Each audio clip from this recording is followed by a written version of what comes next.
Boa tarde. Em nome do Grupo de Pesquisa, Linguagem e Discursos da História, LID, e do curso de especialização Lato Sensu em Literaturas Hispano-Americanas, ambos da FRJ, aproveito para dar as boas-vindas ao curso Clássicos da Imaginação Histórica na América Latina. Através de algumas obras e autores paradigmáticos, o curso tem por objetivo oferecer elementos fundamentais na discussão sobre a América Latina, sua condição colonial e de semi-periferia do capitalismo, assim como sua busca por uma identidade cultural, histórica e política. Para isso, contamos com uma equipe de professores e pesquisadores qualificados que aceitaram, gentilmente, fazer uma exposição sobre cada uma das obras e autores. Hoje, teremos o privilégio de contar com a presença da professora e pesquisadora Carina de Castilhos Lucena. Ela é professora associada do Instituto de Letras da Universidade Federal do Rio Grande do Sul, URGS. Ela atua no curso de graduação do Departamento de Línguas Modernas, no setor de espanhol, e na pós-graduação, no programa de pós-graduação em letras. Ela coordena o projeto de pesquisa Escrever História da Literatura, da Tradução, da Arte. Ele é membro do grupo de pesquisa Formação do Brasil Moderno, do CNPq. Entre suas publicações, podemos mencionar Leituras em Constelação, Literatura Traduzida e História Literária. E, mais recentemente, Victoria Ocampo, Concentrado de Tensões. Sem mais demora, passo a palavra à professora Carina Lucena, deixando aqui meu agradecimento por haver aceitado este convite. Muito obrigada, Victor, pela gentil apresentação, pelo convite. É realmente um grande prazer participar desse curso. Tenho acompanhado aí as discussões, os debates todos, e, enfim, também saudar pela seleção das obras, e realmente são livros fundamentais para o pensamento latino-americano. Então, quero também me desculpar porque houve uma pequena mudança de data. O Victor foi super compreensivo com isso, assim, a minha fala estava agendada para meados de maio, mais para o início de maio, e estou falando aqui de Porto Alegre, né, dessa cidade que vive ainda, né, essa calamidade. O Rio Grande do Sul viveu toda essa catástrofe, então tive que alterar um pouco aí o planejamento. Agora, não dá para dizer que a situação está normalizada, mas está um pouco menos pior do que estava lá no início de maio. Então, o que eu preparei? Assim, estou incumbida de falar desse grande livro, La Ciudad Letrada, de Ángel Rama, que é um livro de 84 e que justamente cumpre 40 anos agora, né? Então, um clássico do pensamento latino-americano que está fazendo essa data redonda. Então, também acho que vão circular aí novas resenhas e novos comentários sobre esse livro e o quanto ele se mantém atual 40 anos depois. Então, o que eu preparei? Eu vou falar um pouquinho sobre as edições do livro. Acabou de sair uma nova edição, que é a que eu estou usando, a que eu reli nessa nova edição, e foi assim que eu preparei aqui a fala. Falar muito rapidamente do Rama, assim, uma biografia bem resumida, e depois apresentar o livro, a estrutura do livro, cada um dos capítulos, as ideias-chave de cada um dos capítulos, muito nessa ideia, assim, de dar um panorama geral e de depois abrir para questões e para o debate, para a gente aprofundar. Então, é uma apresentação bem geral do livro. Então, o livro é de 84 e a gente sabe, não sei se todos sabem, sei que já teve uma palestra no curso sobre o Rama, sobre o Transculturación, né? Então, imagino que algo da biografia do Rama vocês já conhecem, mas tem esse inusitado que o livro é de 84 e o Rama morreu em 83. Né? Então, o Rama nasceu em Montevidéu, Uruguai, em 1926 e morreu em 1983, tragicamente, num acidente aéreo. Então, é um livro póstumo, embora não inacabado. Eu vou falar um pouquinho sobre isso, é um debate já que aparece nos comentários sobre o livro, do quanto ele teria sido realmente um texto que o Rama finalizou, e essa nova edição, que é a que eu estou usando, essa daqui, Ángel Rama, La Ciudad Letrada, un ensayo, que acabou de sair com edição da Nora Catelli e do Edgardo Dobre. prólogo do Adrian Gorelick, e saiu pela editora Trampa de Barcelona. Então, aqui tem esse prólogo do Gorelick que defende essa ideia de que o livro, sim, estava acabado, e vou apresentar um pouquinho dessa defesa dele. Mas essa é a 5ª edição do livro. A primeira edição, de 84, ela saiu nos Estados Unidos, em espanhol, por uma pequena editora que publicava livros em espanhol nos Estados Unidos, e isso tem a ver com todo o trânsito do Rama nas universidades estadunidenses. Ele deu aula lá por muito tempo. Depois teve uma segunda edição no Uruguai, em 98, uma terceira edição no Chile, em 94, e uma 4ª edição em Madrid, em 2009. E agora, essa 5ª edição de 2024, que tem um dado relevante, que é recuperar esse subtítulo Un ensayo, sim? La ciudad letrada, un ensayo. E que ela vem a partir de um novo manuscrito encontrado do livro, que é, quando Rama morreu, a filha encaminhou um manuscrito que ela tinha em casa para essa editora estadunidense. Foi a partir desse texto que as 4 edições seguintes foram feitas, né, foram produzidas, mas agora se encontrou um novo manuscrito com correções do Rama, e então essa 5ª edição que acabou de sair usa um original diferente das outras edições. Embora não haja mudanças substanciais de conteúdo, mas se recupera esse subtítulo, e o Rama fez algumas correções ao longo dos capítulos que são mais terminológicas. Então, justamente coisas que se dizia que eram oscilações, o Rama corrigiu. Então, essa última versão, ela é mais cuidadosa do ponto de vista da linguagem. E tudo isso se deveu ao trabalho de Facundo Gomes, que é um pesquisador intelectual uruguaio que tem estudado a fundo a obra do Rama e que, então, encontrou esse manuscrito no arquivo Rama de Montevidéu. Acho que uma coisa importante de se falar também é que novos estudos têm atualizado muito o pensamento do Rama. Então, essa nova edição, ela sai um pouquinho depois desse volumão aqui de cartas, né, que é a correspondência completa do Rama, Una vida en cartas, correspondência de 1944 a 1983, que foi, vou pegar aqui, editada pela Amparo Rama, pela filha, com seleção e notas de Rosário Peirot e também da própria Amparo Rama, textos introdutórios da Rosário e da Beatriz Sarlo, que também vou falar um pouquinho dela aí junto com o livro.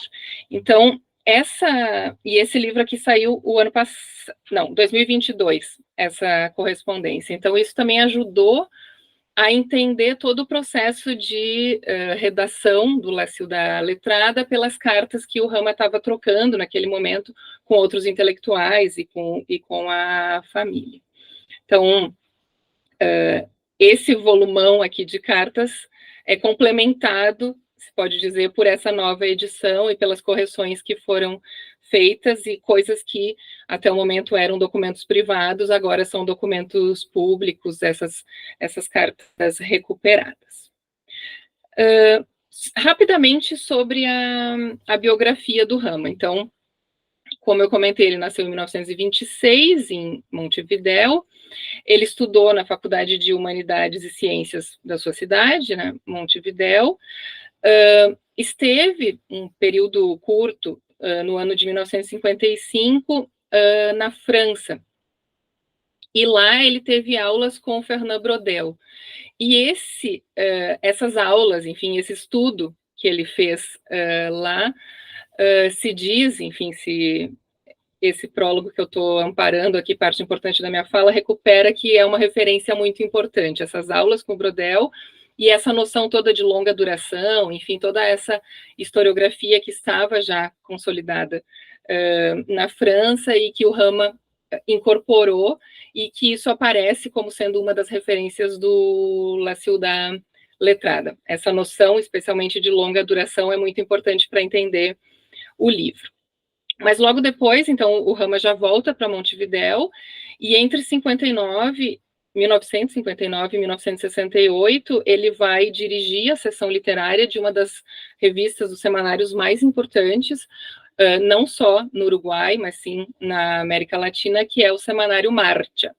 Então, muitos intelectuais uruguaios começaram ou se tornaram grandes escritores e grandes figuras públicas nesse semanário Marcha. A gente pode citar o Juan Carlos Onetti, o Mário Benedetti, o próprio Galeano, já citado aqui anteriormente. Então, todos esses escritores, de alguma forma, atuaram ou como membros, né, do corpo editorial, do semanário, ou escrevendo, publicando as suas primeiras coisas aí. Então, o Rama estava bastante integrado a essa equipe, um semanário, uma revista de esquerda que se opunha, enfim, ao autoritarismo em diferentes momentos, não só no Uruguai, como na América Latina. E outra coisa importante do Rama é que ele foi cofundador da editorial Arca, que também foi uma das grandes editoriais que publicou muita gente pela primeira vez no Uruguai. E até um parêntese no texto, no prólogo dessa correspondência aqui que eu citei, que a Beatriz Sarlo assina, ela diz, enfim, faz uma grande homenagem ao Rama, ao grande intelectual que ele foi, a referência que ele foi para ela, e diz que ela acha que ele, antes de tudo, é um grande editor.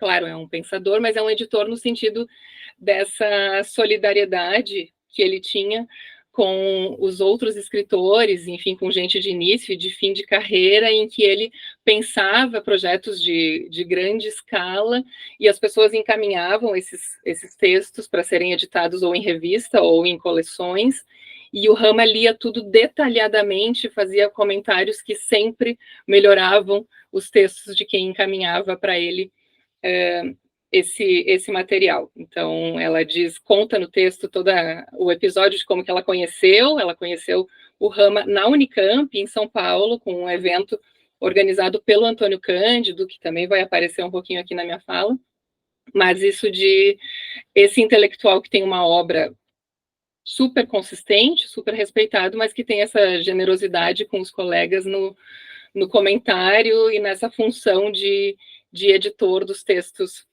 dos outros. Já a partir dos anos 60, ele vira uma figura relevante na América Latina inteira, vai circular por muitas universidades latino-americanas e também pelos Estados Unidos e pela Europa. Em 1973, né, com o golpe de Estado no Uruguai, ele já não vai poder voltar mais para o Uruguai, enfim, ele é um homem de esquerda, tem essa marca bastante evidente, não poderia voltar durante o período autoritário. Ele se encontrava na Alemanha quando o golpe acontece no Uruguai, e aí depois disso ele vai se instalar em Caracas, na Venezuela, em 74. E aí ele vai conceber e dirigir um dos grandes projetos editoriais, e aí volta essa figura do Rama editor da América Latina, que é a Biblioteca Ayacucho.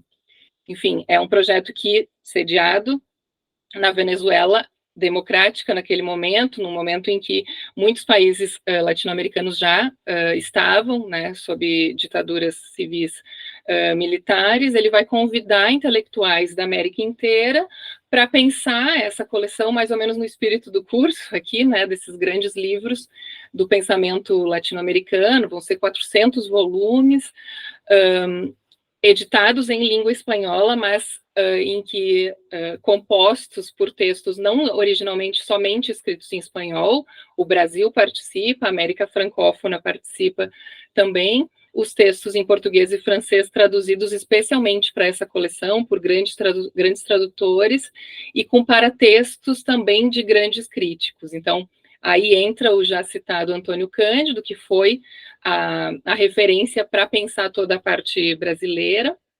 Então, tanto nesse volume de cartas agora recém-editado, quanto em outros volumes de correspondência só entre o Rama e o Cândido, fica visível esse vínculo que eles tinham mais que intelectual, de amizade, e o quanto eles pensavam a crítica literária, aquilo que o Cândido chamou muitas vezes de literatura e sociedade, formação da literatura brasileira, pensamento sobre um sistema literário, o quanto o Rama compartilhava muito dessas premissas com o Cândido e incorpora tudo isso, e o quanto eles pensavam juntos essa inclusão do Brasil na literatura latino-americana, que não é algo muito óbvio, né? Não são todos os críticos hispano-americanos que entendem o Brasil como parte da América Latina, e se a gente pode começar por um grande mérito do livro e da obra do Rama, de uma forma geral, passa muito por aí, por ele nunca ter entendido o Brasil como alheio à América Latina. Depois desse período na Venezuela, ele vai se estabelecer nos Estados Unidos, vai atuar em várias universidades com contratos mais temporários, e depois vai se estabelecer na Universidade de Maryland, em Washington, e é mais ou menos nesse período em que ele escreve o La Ciudad Letrada, é nesse período da Universidade de Maryland. Acontece que em 1982, e isso o Rama faz questão de colocar nos agradecimentos do livro, ou seja, de tornar público isso, em 82 o Serviço de Imigração dos Estados Unidos, no governo Reagan, nega o visto de residência ao Rama nos Estados Unidos. Já por isso, porque por se fechar, né, cada vez mais para uma política muito mais de direita, e o Rama ser uma persona não grata já ali, pela sua posição política, e aí começa um processo que, inclusive, o Rama faz questão de, nos agradecimentos, citar como que os jornais, né, noticiaram tudo isso, um processo kafkiano, assim, de encontrar uma série de empecilhos burocráticos para disfarçar aquilo que era, evidentemente, uma perseguição política. Enfim, o Rama tem que sair dos Estados Unidos e ele vai, então, se instalar em Paris, que é onde ele vai fazer essa última redação do livro, em 83, e aí ele, sua esposa e uma série de escritores tomam esse avião que estava indo para a Colômbia, para um congresso de escritores, e o avião cai. Então, ele morre tragicamente nesse acidente, no auge do pensamento, assim, ele já era muito considerado como um grande crítico, mas aí com essa obra já muito mais redondinha, assim, né, que o La Ciudad Letrada parece registrar muito bem. Então, essa primeira parte, mais de notícias sobre as edições e apresentação rápida do Rama, é isso. Eu passo agora, então, ao comentário sobre o livro, La Ciudad Letrada, a estrutura do livro e cada um dos capítulos. Já mencionei que o livro tem esses agradecimentos, e aí essa é uma das grandes, um dos grandes indicativos de que o livro é um livro finalizado, né? Então, em geral, a última coisa que a gente escreve, quando escreve um texto, são os agradecimentos. Então, o Rama se preocupou em fazer isso, tá? Antes de tomar aquele avião que viria a causar sua morte. Então, essa ideia de que o livro é acabado aí já é um indício importante. E aí, como já comentei, ele relata toda essa perseguição política, e aí, desde os agradecimentos, deixa muito evidente que é um texto eminentemente político, o La Ciudad Letrada. E ali ele já dá a chave de leitura para o livro todo, que é, abro aspas, em tradução minha desse texto em espanhol, que é a edição que eu estou usando, essa recente, que é um ensaio que explora a servidão letrada ao poder e advoga pela ampla democratização das funções intelectuais.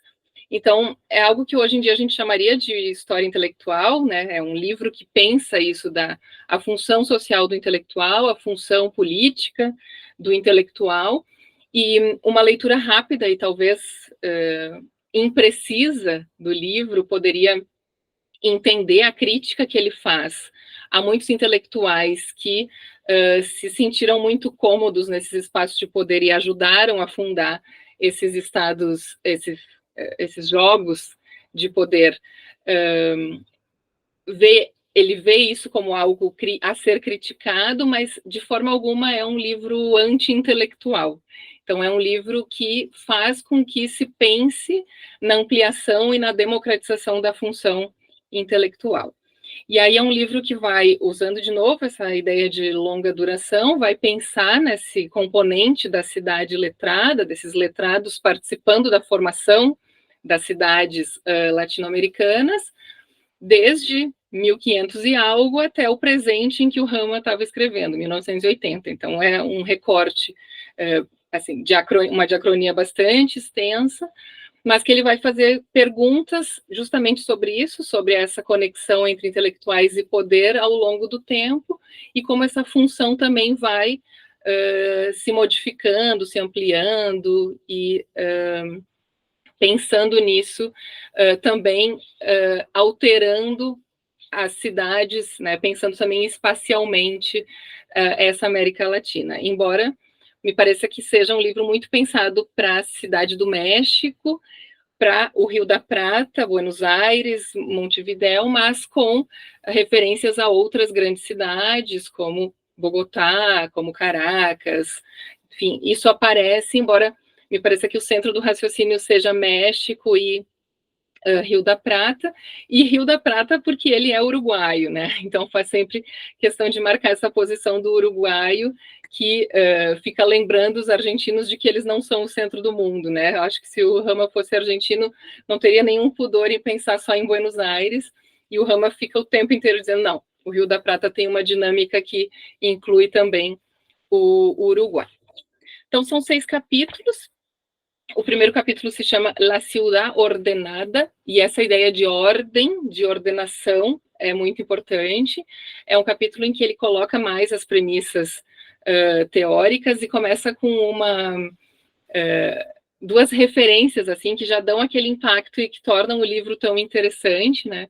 Porque ele põe um marco de Tenochtitlan, a capital dos mexicas, dos astecas, a Brasília, né? A invenção da nossa capital ali na metade do século XX. Então ele coloca essas duas cidades como sendo o que dá o quadro do que ele está apresentando, e apresenta tudo isso como a cidade como um grande parto da inteligência.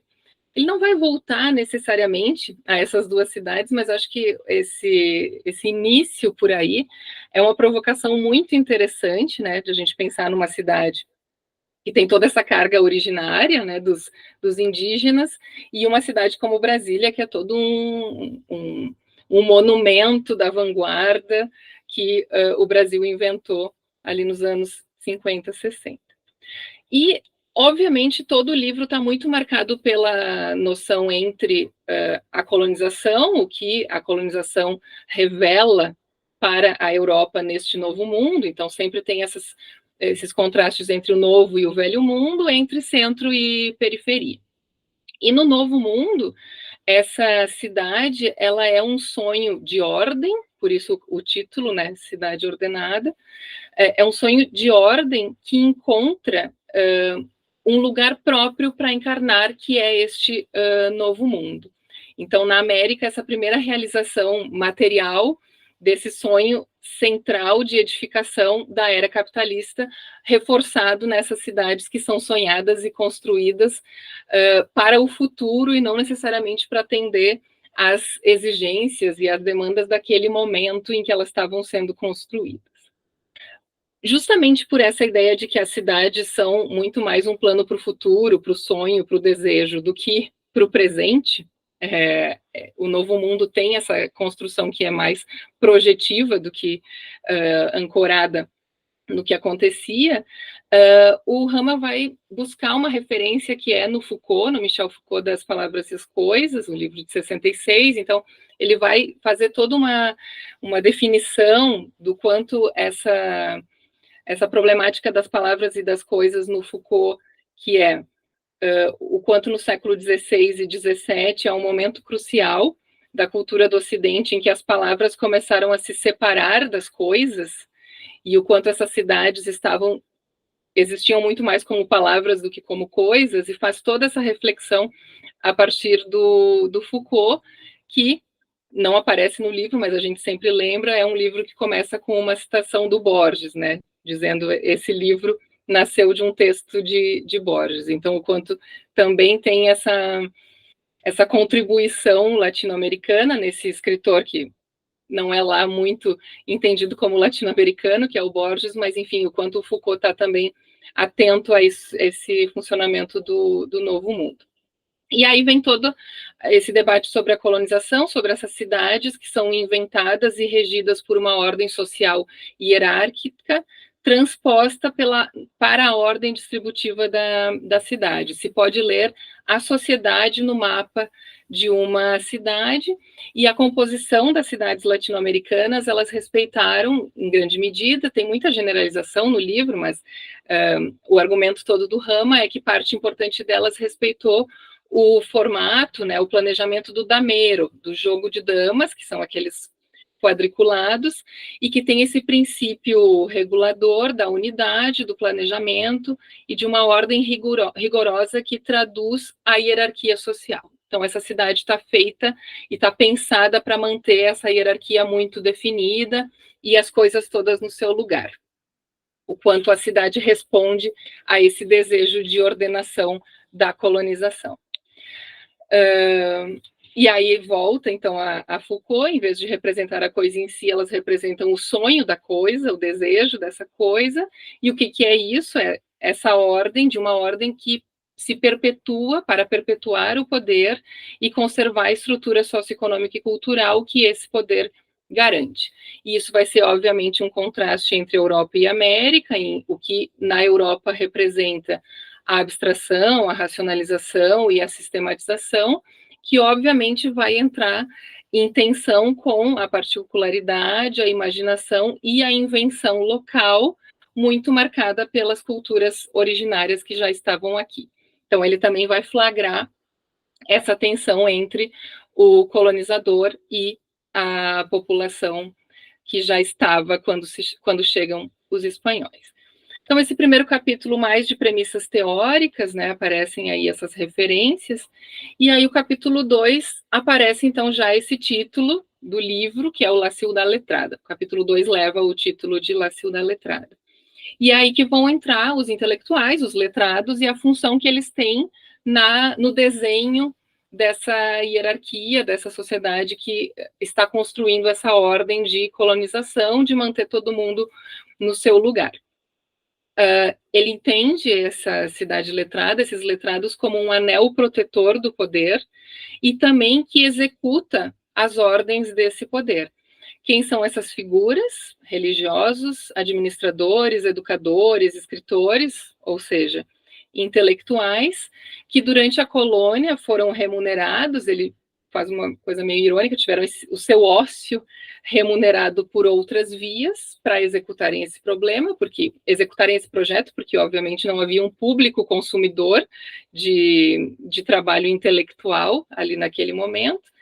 Então, esses intelectuais estão aí a serviço do poder, muitas vezes, inclusive para escrever os discursos de poderosos, ou para começar a construir esse discurso que vai que vai vocalizar esses projetos de construção desse novo mundo que fica concentrado nessas cidades.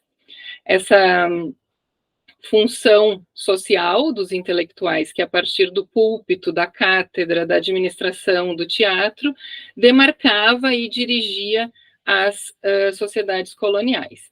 E aí, diz o Rama, eles não só servem o poder, eles também são donos desse poder, eles participam desse poder ativamente.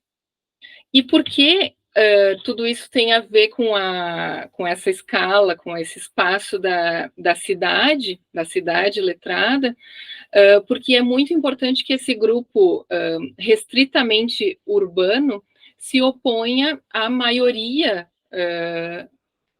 muito expressiva do mundo rural que efetivamente existia na América Latina. Então, colocar o urbano como sendo o centro do pensamento é, obviamente, uma concentração de poder e é uma forma de manter este controle.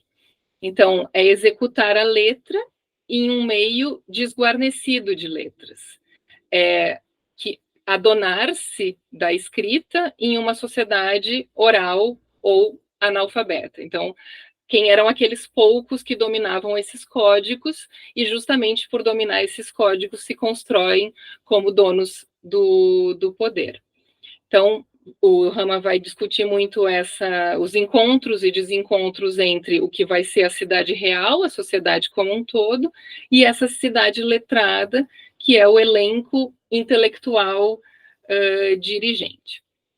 Ele passa, logo em seguida, para a cidade escriturária, que aí essa função da escrita, é o terceiro capítulo, essa função da escrita fica ainda mais evidente, que é, se a cidade letrada guardava os princípios de concentração, elitismo e hierarquização, a distância entre o todo da sociedade e os intelectuais, ou seja, entre a letra rígida e a fluida palavra, a oralidade, então o corte e a forma mais eficaz de manter essa distância é a partir da escrita, por isso cidade escriturária, porque a escrita era justamente dominada por uma minoria.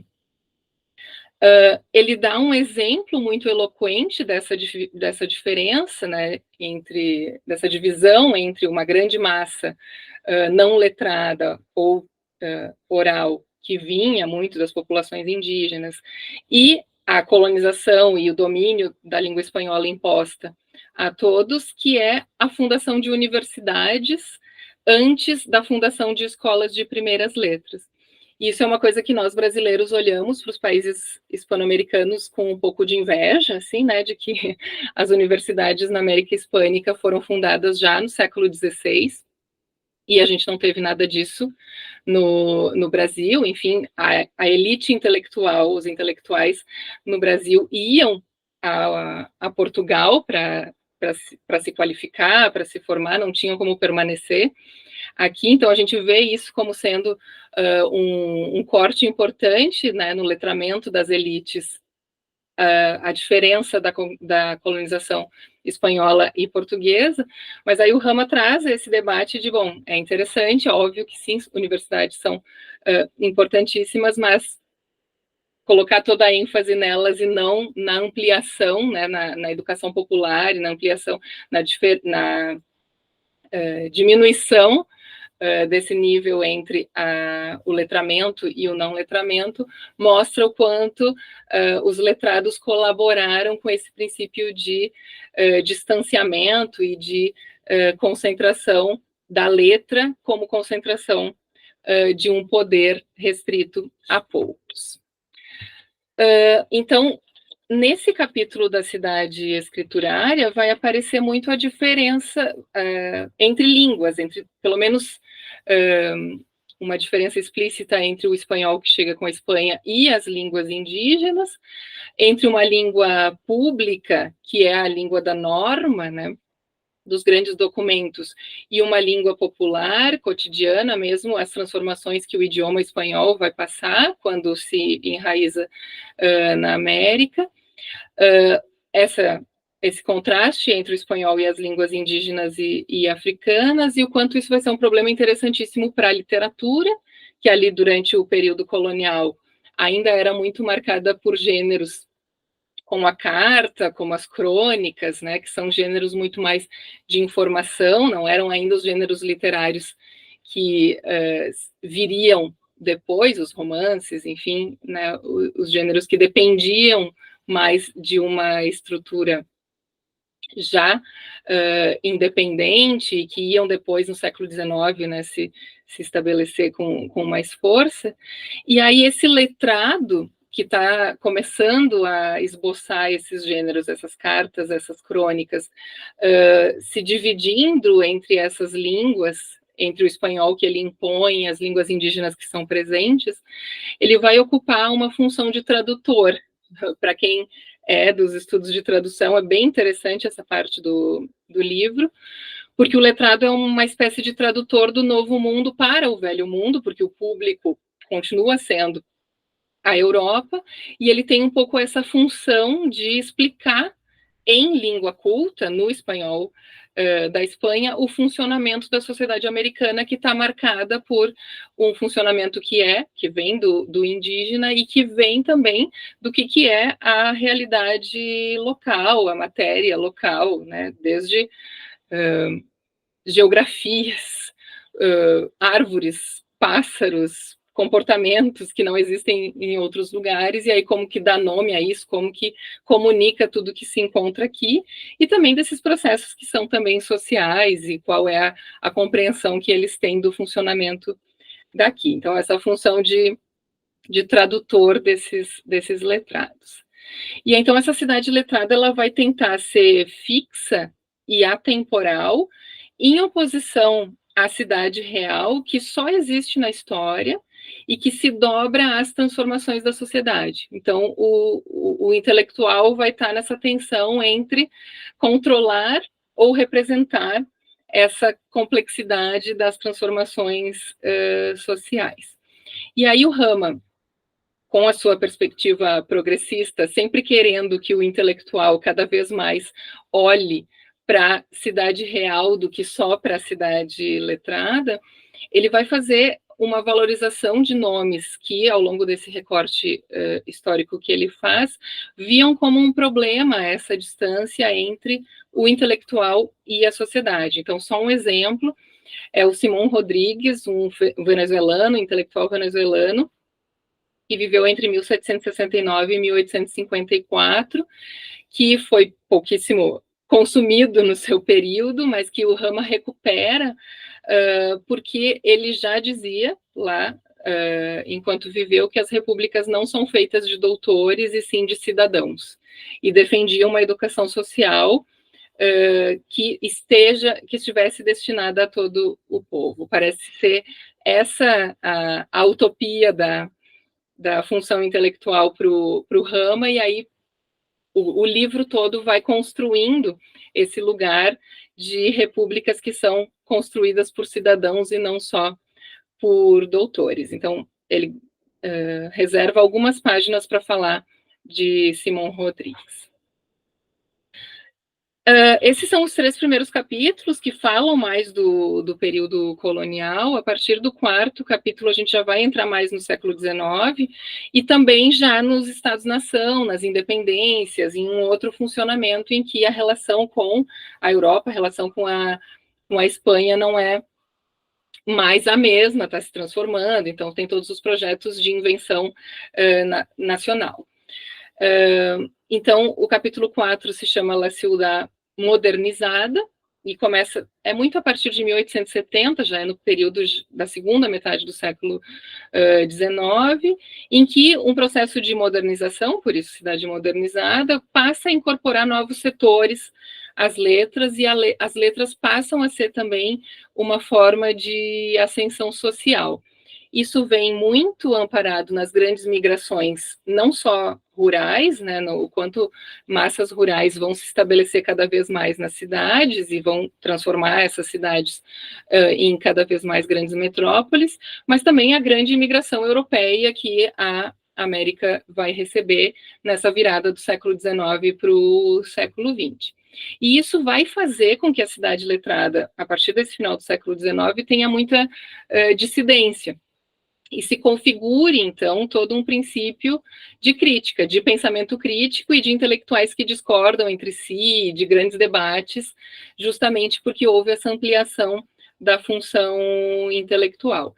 Mesmo as universidades começam a receber um público que antes não recebiam. Ele fala desde o final do século XIX, mas dá como exemplo, como ponto de chegada desse processo, o Cordobaço, de 1918, a Universidade de Córdoba, em que houve todo aquele debate sobre que universidade queremos. E também nesse capítulo vai falar de um exemplo literário muito eloquente, que é o Martim Fierro, que é esse livro ali do final do século XIX, primeira parte 1872, segunda parte 1879, e que é um êxito imenso para os padrões da época, e especialmente porque consegue se comunicar com comunidades letradas e orais. Então, é um livro que circulou tanto entre as populações rurais, algumas delas ainda não alfabetizadas, mas que sabiam daquela história porque ela já vinha da cultura oral, da pajada, enfim, é um livro para ser escutado, além de ser lido, mas que também vai ter um grande êxito no mundo urbano, e que depois vai ser, no processo todo, pelas as disputas pela Constituição das Literaturas Nacionais, vai ser erigido em livro nacional, em clássico nacional, e o Rama cita todo o trabalho que a geração do centenário, Leopoldo Lugones à frente, vão fazer de entronização do Martim Fierro como ícone nacional argentino, e também muito como reação a todo o impacto da imigração e de quem eram essas pessoas que deviam ser agora argentinizadas a partir de um clássico que o Martim Fierro representava. Então, quando a cidade real muda e a cidade letrada encontra uma conjuntura favorável para incorporá-la à escrita, essa cidade modernizada passa a ser também disputada e tematizada por escritores, por intelectuais de diferentes origens sociais, e aí tem todas as diferenças que são de classe também. E aí aqui faço o parêntese para referir a Beatriz Sarlo, o livro Modernidade Periférica, Buenos Aires, 1920 e 1930, trata exatamente disso, né? As respostas que intelectuais, homens e mulheres, de diferentes classes sociais, deram à transformação de Buenos Aires numa grande cidade. E isso é uma coisa que eu só me dei conta relendo o livro agora, para preparar essa exposição. O La Ciudad Letrada é de 84, o Modernidade Periférica é de 88, ou seja, são quase contemporâneos. A Sarlo já conhecia o Rama, tanto que ela escreve ali no prólogo que conheceu ele em 1980 na Unicamp, mas, salvo engano, o Rama não é citado no Modernidade Periférica, né? O La Ciudad Letrada não é citado, embora sejam citadas referências compartilhadas entre os dois, mas aí fiquei... agora não vai dar tempo de eu desenvolver nada muito detalhado sobre isso, mas fiquei com muita vontade de ler esses dois livros em comparação e ver o quanto essa modernidade periférica de Buenos Aires é um desdobramento dessa cidade letrada que já estava ali no livro do Rama, especialmente a partir desse capítulo 4, que é essa virada do 19 para o 20. Eu não sei como estou de tempo, mas acho que vou dar uma aceleradinha. No capítulo seguinte, capítulo 5, que é La Polis se politiza, e aí entra definitivamente, né, a palavra política, que atravessa o livro inteiro, mas nesse capítulo aparece tematizada, e aí tanto esse capítulo 5 quanto o 6 vão ter como marco a Revolução Mexicana e o tamanho da Revolução Mexicana, justamente para pensar a educação popular e inclusão de classes até então fora do sistema educacional e, por consequência, do debate intelectual, e aí o quanto isso traz para a cidade letrada uma política muito mais evidente e, ao mesmo tempo, a partir já do século XX, essa modernização, que já vinha começando desde o final do XIX, se internacionaliza, é uma modernização internacionalista e passa muito pela incorporação latino-americana a uma economia mundo, especialmente com o corte da crise de 1929. Então, a gente vai trabalhar muito dentro dessa lógica de cultura e política. Poderíamos, inclusive, retomar o texto do Robert Schwartz, que é para depois, mas, enfim, tem muito essa noção materialista, enfim, de entender as respostas do mundo intelectual à conjuntura política que, no século XX, cada vez mais conflituosa, se materializa em diferentes partes da América Latina. Passa também a haver um mercado muito mais reconhecível como um mercado da escrita, um mercado das letras, né? Há uma considerável ampliação de público consumidor, já o intelectual não tem mais necessidade, enfim, de operar só com aquele alto público lá do período da colônia, que já há efetivamente público para além dos pares, né? Especialmente pela função que o jornalismo vai desempenhar no século XX, como sendo também uma grande forma de acesso de novos intelectuais e o quanto isso vai andar lado a lado com a função intelectual. Então, a democracia, que a partir do século XX vai se estabelecendo muito timidamente, diz o Rama, começa a ampliar o círculo de poder, e aí junto àqueles intelectuais que eram grandes aristocratas, terratenientes, aparecem comerciantes, industriais, especuladores, enfim, aparece toda uma ampliação de classe, enfim, no debate intelectual que vem como resposta a essa ampliação que é do público leitor e do público consumidor de cultura. E esse capítulo 5, ele anda muito junto com o capítulo 6, que é a cidade revolucionada. Então, a polis se politiza e depois a cidade revolucionada.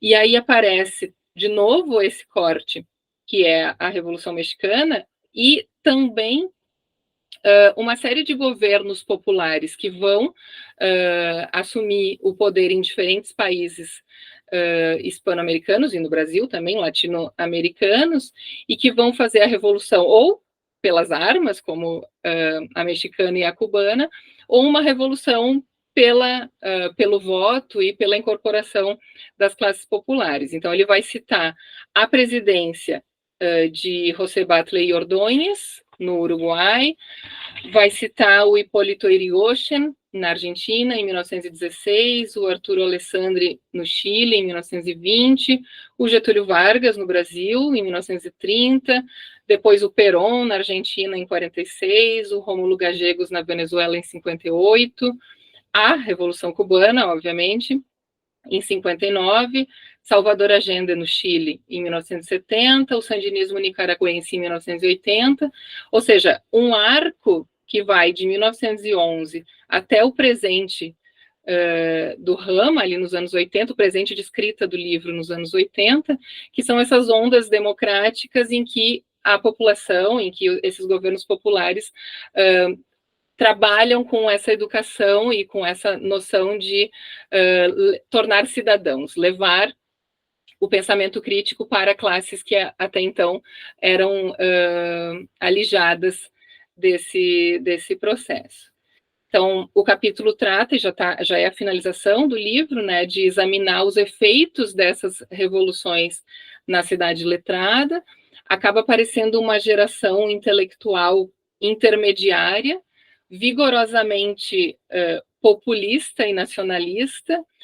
Sempre que aparece esse termo populista, me acende uma coisinha, assim, aquele ops, né, porque a direita nos faz acreditar que populismo é um xingamento, né, é sinônimo de demagogia, e aí tem todo um debate sobre isso a partir do Laclau, enfim, os argentinos debatem isso super bem, depois a gente pode até conversar sobre isso, mas essa inserção, né, de uma camada ampla da população na educação formal, e o quanto isso é determinante para a construção dessas nações, enfim, essa ideia do qual a nação que queremos.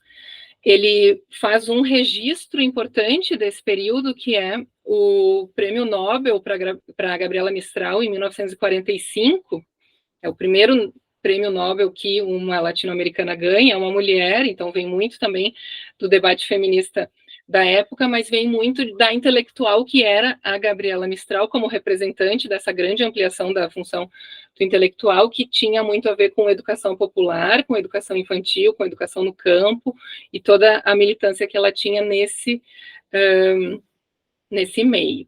Então, esses intelectuais de setores médios, eles têm um público próprio, e obviamente, né, a cidade letrada vira muito mais disputada e muito mais tensa, muitos debates sobre o lugar do intelectual na política, se é aceitável ou não aceitável a partidarização do intelectual, tudo isso muito presente. E aí o Rama faz uma fórmula assim do que significa essa democracia latino-americana pensada a partir dessa ampliação, né, dos públicos, que é educação popular mais nacionalismo. Então, nos diferentes países, isso viria a ser a base da democracia latino-americana. Estou concluindo. Volto, então, a essa renovação na cidade letrada, uma renovação, inclusive, geracional. Outros estratos sociais passam a ser considerados intelectuais também, uma integração maior via política e via política partidária, então são os intelectuais dos partidos, e dos intelectuais às políticas de governo. Então, essa cidade letrada ganha uma base democrática e de solidariedade nacional, a emergência de um público leitor, essa ampliação do que seria o público leitor e consumidor de cultura e participante do debate público, e essas transformações, né, produzidas sobre os intelectuais vêm também por incorporação de novas doutrinas sociais, pela valorização, muitas vezes, do autodidatismo e por uma grande profissionalização. Agora, já é todo um período em que o intelectual, essa é a profissão, ele não é mais o ócio remunerado pelo Estado, ele também tem condições de viver a partir do seu próprio trabalho, do trabalho intelectual. Em linhas, assim, muito gerais, é isso, a estrutura do livro, os 6 capítulos, e aí eu quero encerrar com uma provocação, e também para deixar para a gente, para a conversa, que é retomando o objetivo do livro, que o Rama explicita lá nos agradecimentos, né, esse ensaio que advoga pela ampla democratização das funções intelectuais e toda essa crítica que o Rama faz à servidão dos intelectuais ao poder ao longo da história latino-americana. De forma alguma, isso, como eu já disse, é entendido como anti-intelectual, é muito pelo contrário, né? É justamente essa provocação para que os intelectuais assumam sua função social.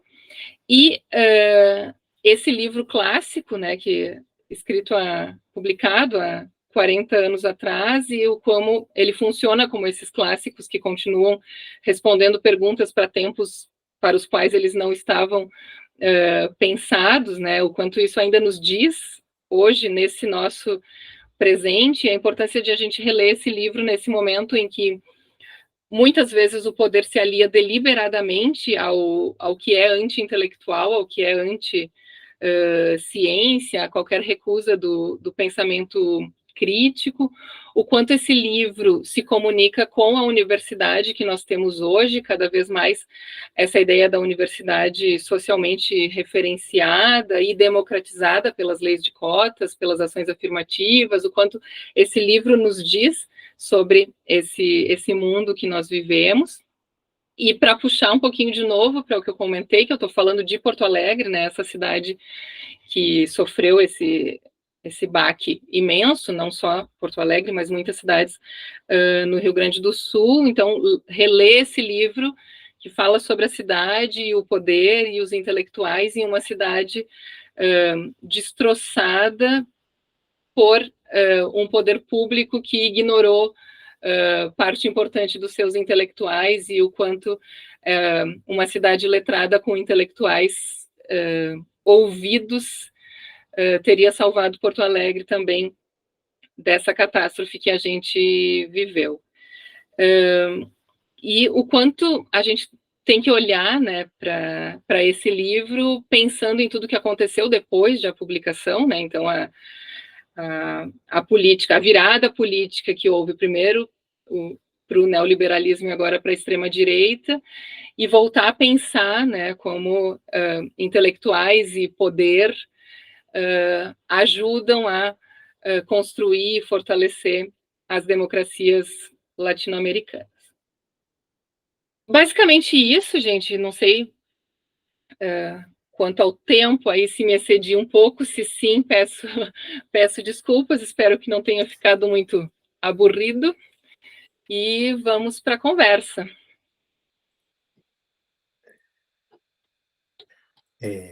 Já estou aqui. Bom, muito obrigado, Karina, por essa completa, rica, cuidadosa exposição sobre esse clássico que ainda tem muito a nos dizer, como você bem diz, principalmente no seu encerramento, né? Essas questões que você levantou, essas 4 ou 5 questões que você levantou no final, em que fica claro que é um livro ainda que tem muito a dizer. Né? Bom, eu vou te fazer primeiro uma pergunta que eu vou tentar justamente dialogar com essas indagações que você colocou no final, né? Ou seja, graças à sua exposição, Karina, nós descobrimos que a Ciudad Letrada trabalha com um concentrado de tensões, como diz teu livro, o título do teu livro, um concentrado de tensões, quer dizer, por um lado, como você mostrou muito bem, né, é uma história dos intelectuais na América Latina, né, fazendo esse arco entre uma classe, digamos assim, monolítica na época da colônia a serviço do poder, até o arco que termina Rama na década de 80, começo da década de 80, sua fragmentação, né, sua fragmentação e até polarização, né. Também fica claro, né, graças ao poder que a palavra escrita vai ter para gerir e para ordenar a cidade, também é uma espécie de uma história da superestrutura intelectual, né, e das ideias na América Latina também, né? Nessas generalizações que, como você evidencia muito bem, às vezes faz o Ángel Rama, né? Assim, inclui todo mundo em algumas ideias força que ele vai lançando, né? E também não deixa de ser uma história das ideias, porque também as ideias estão sendo colocadas aí, e sua relação com a praxis concreta, né? Às vezes apropriada pelo poder, às vezes aparecendo como instrumentos de contrapoder, né? Por isso que ele entra na questão das revoluções, né? É curioso, Karina, que Rama termine suas reflexões numa época em que havia já ditadura na Argentina, no Uruguai, no Chile, no Brasil, né? 83, tá? Tá? Um momento em que ele vai constatar a fragmentação dos intelectuais e das ideias. E que também ele já detecta, naquele momento, que as massas estão chegando ao poder. Né? São os novos sujeitos que estão ali complexificando mais, né, essa cidade letrada que está em disputa. Né? Como suas perguntas evidenciam muito bem, sabemos que se Ángel Rama tivesse vivido mais, que ele morreu jovem, né? Era jovem, né? Se esperava que fosse mais longevo. Talvez seria interessante ouvi-lo, por exemplo, alguma coisa que já estava logo ali para eles, que era as transformações dos intelectuais após a queda da União Soviética e do Muro de Berlim, por exemplo. O que teria acontecido ali com a história dos nossos intelectuais, né? Ou com a implementação da ideologia do Estado neoliberal e suas diversas formas de justificação, né? Ou, como você diz, na época atual, né, a fragmentação de discursos que se geram em distintos espaços e que não apenas na universidade, como você coloca muito bem, ele dá conta do que se passa nos sindicatos, nos jornais, mas hoje diríamos na rua, na internet, na televisão, que sabemos que são a maioria de direita, mas tudo bem, os blogs, os sites de notícia. Eu queria retomar, te devolver as perguntas que você fez para ver o que você pensa, porque eu acho que você esboçou nas suas 4 ou 5 perguntas ou provocações que você colocou. Voltaríamos a dizer, os intelectuais ainda são necessários? E, no nosso caso, qual é o espaço da universidade nesse contexto para os intelectuais? Sim, excelente, Victor. Eu acho que passa muito por primeiro, os intelectuais terem perdido muito poder, né? Por essa fragmentação toda, por uma onda anti-intelectual ter dominado muito o poder, né? Por essa E acho que especialmente com a internet, né, a escala que a internet deu para as coisas, né, e a voz que ela trouxe, que é muito interessante, enfim, gente que nunca esteve frequentando as instituições tal como elas estavam estabelecidas antes da internet, agora sim, mas o quanto isso também deu voz e vocalizou uma série de pensamentos que são anti-intelectuais como essência, né? São discurso de ódio, enfim, então tem toda uma tensão que essa ampliação irrestrita que o mundo digital deu torna algo que eu acho que o Rama não tem explicação para isso, né? Não tem muita escala para isso. Mas acho que a universidade tem um papel fundamental, e aí posso dar um relato do que está acontecendo aqui, né, no Rio Grande do Sul, porque é isso, a gente sempre teve na universidade pesquisa muito sofisticada sobre isso, sobre as mudanças climáticas e sobre todos os sistemas de contenção que a cidade construiu e o quanto isso tinha condições de, pelo menos, proteger um pouco mais a cidade e o quanto o poder público deu de costas para tudo isso, não seguiu parte importante das orientações, e agora que a tragédia está posta, se recorre, né, de novo à universidade para o que vamos fazer, embora também se recorra a grandes escritórios internacionais que estão aí para salvar a cara de políticos que deixam as catástrofes acontecer. Então, ao mesmo tempo, tem essa retomada, né, da universidade como sendo um âmbito de pesquisa qualificada que tem o que tem condições de amparar a sociedade naquilo que ela tem de mais imediato, né? E essas costas do poder público para esses intelectuais marcados como perspectiva de esquerda e que não vamos nos mexer com isso. Então, a gente está vivendo agora um movimento de a universidade querendo participar da reconstrução da cidade, dando subsídios para isso, fornecendo dados e, enfim, formas de reconstruir a cidade, e o quanto o governo, especialmente o governo de Porto Alegre, que é de direita, está ali se esquivando de tudo isso, né? Então, acho que a universidade tem muito a dar e também para desfazer aquilo que é um dos ataques que a gente sofre muito, assim, né, da universidade separada da sociedade, fechada em seus muros, enfim. Eu acho que isso é uma coisa que a gente escorrega e encampa esse discurso muitas vezes da direita e fica se autodepreciando.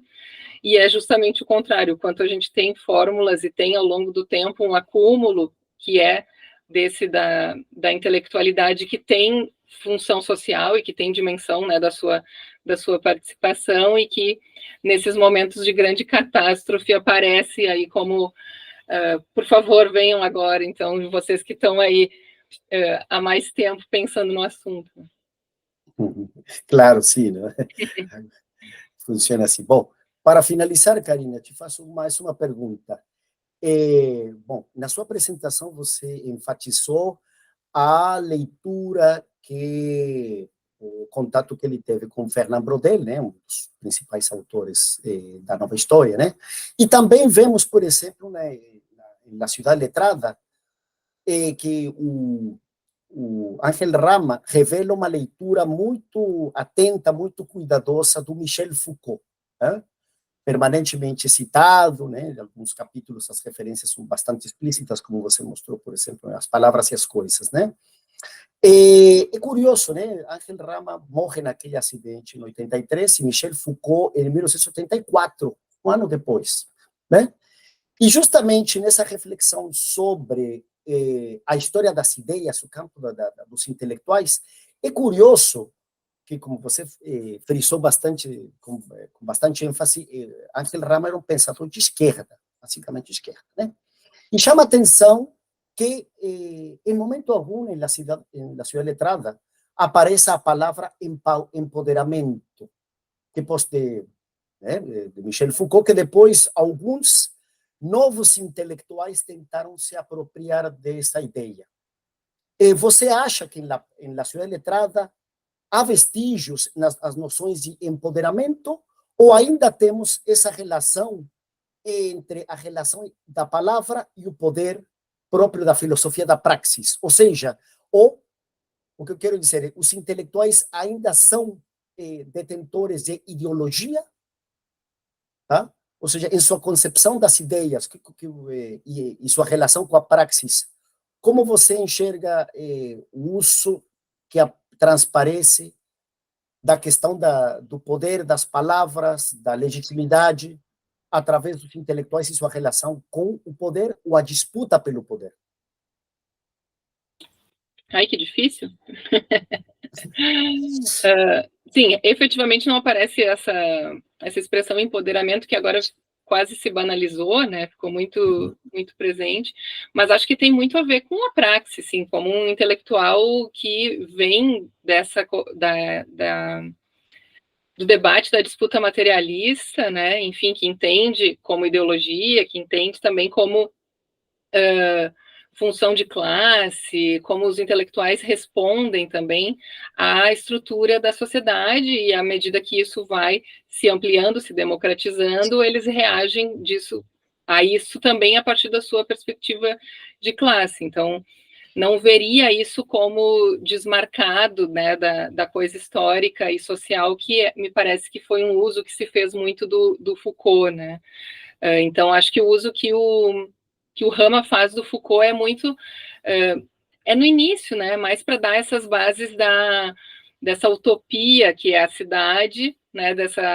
A diferença entre as palavras e as coisas, e o quanto o novo mundo está muito propício para isso, porque, enfim, muitas coisas estavam sendo construídas do zero, pensando num futuro e menos pensando em todo o histórico que já havia aqui quando chegam os colonizadores. E, enfim, acho que o Foucault entra mais para explicar isso do que a parte em que ele debate política e, enfim, ideologia. Acho que vem muito da sua formação materialista e da praxis, enfim, daquilo que é a história e do debate intelectual amparado pela posição de classe. Acho que eu iria Claro. por aí.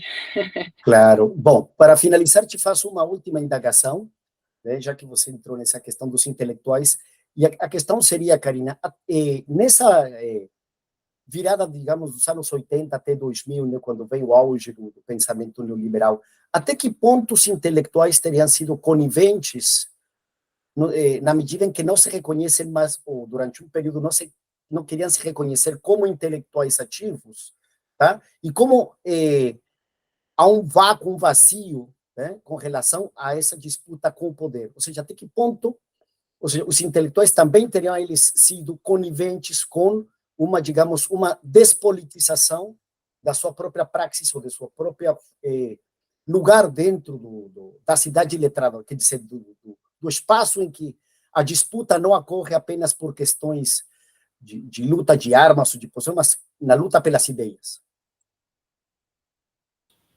Acho que sim, alguns não, né? Alguns vão disputar, alguns vão se exilar, alguns vão participar desses regimes, né? A gente tem um presidente intelectual, né, que foi o FH, a gente tem uma série de